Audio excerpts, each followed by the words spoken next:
The Demonic Virtue by Knial R. Piper II.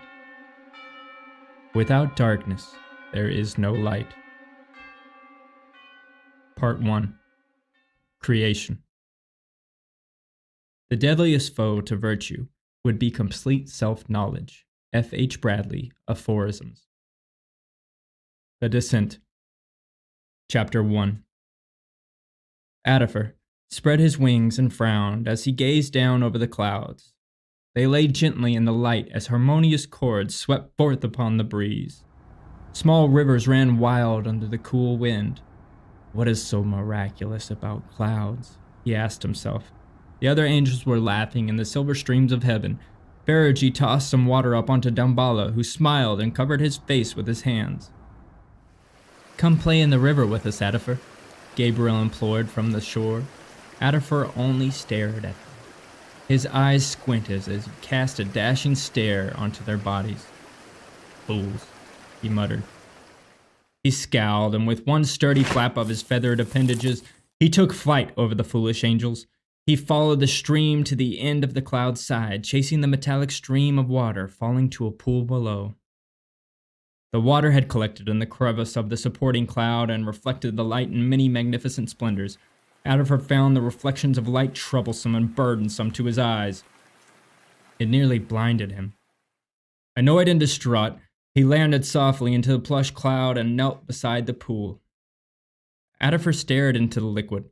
He saw his own reflection. He looked into his eyes, and he looked at them staring back at him. He looked black, and they looked empty.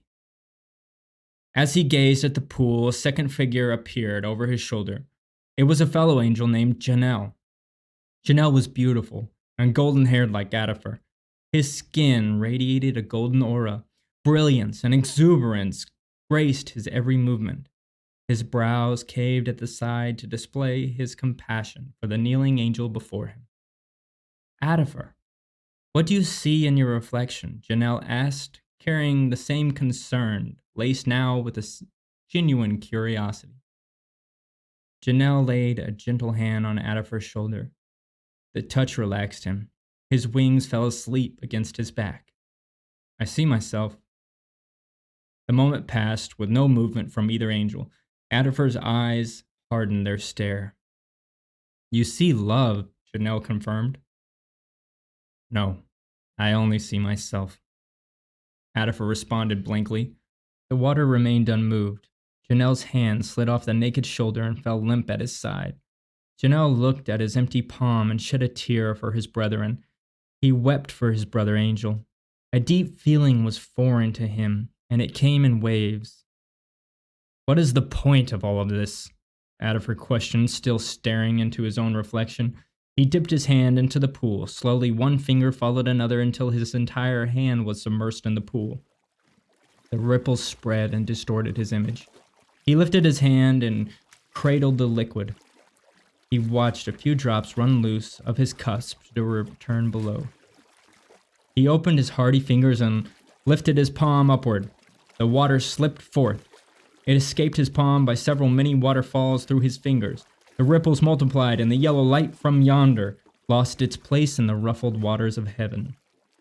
"What do you mean, Addifer? Why are we here?" he asked, as if he repeated himself with no desire to do so. He glanced back angrily at the puzzled angel standing behind him. "We are here because the Creator loves us." Knial's words were slowed by apparent confusion. "I want to leave," Addifer said. The startled reaction to come from Knial would be gladly welcomed. "You do not know what you are saying, Addifer." Knial was shocked. Shivers ran cold up his spine. "I know I'm not happy." Addifer rose from his knees and shot his wings out, nearly striking Knial in the face. His stance was proud, and his being shouted dominance, dominating the cloud, dominating the air, dominating the thoughts of the other sheep angels. He stepped around Knial and peered over the cloud's edge. He saw only more cloud streams and foolish angels. Nothing ever changed. Was this all there would be? Was this all there was? Was there more?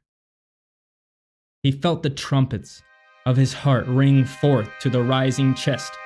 A growth was noting itself in his being. Desire bloomed. It felt liberatingly different. What is down there? Beyond? He asked, expecting no answer that would squash his ambitious energy. There is only paradise. You worry me, Addifer, Janelle responded meekly.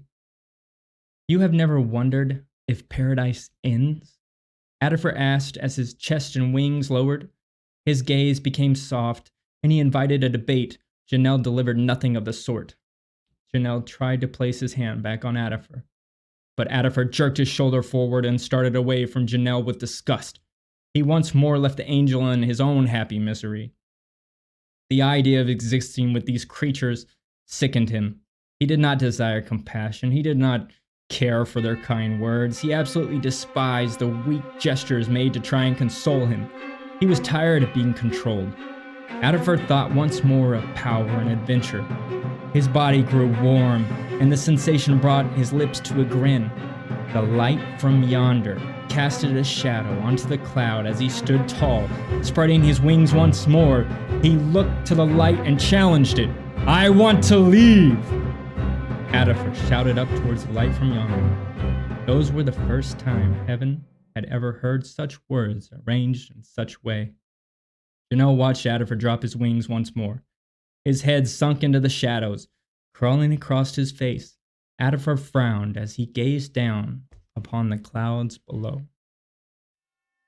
This has been Chapter 1 of Part 1, The Demonic Virtue by Knial R. Piper II.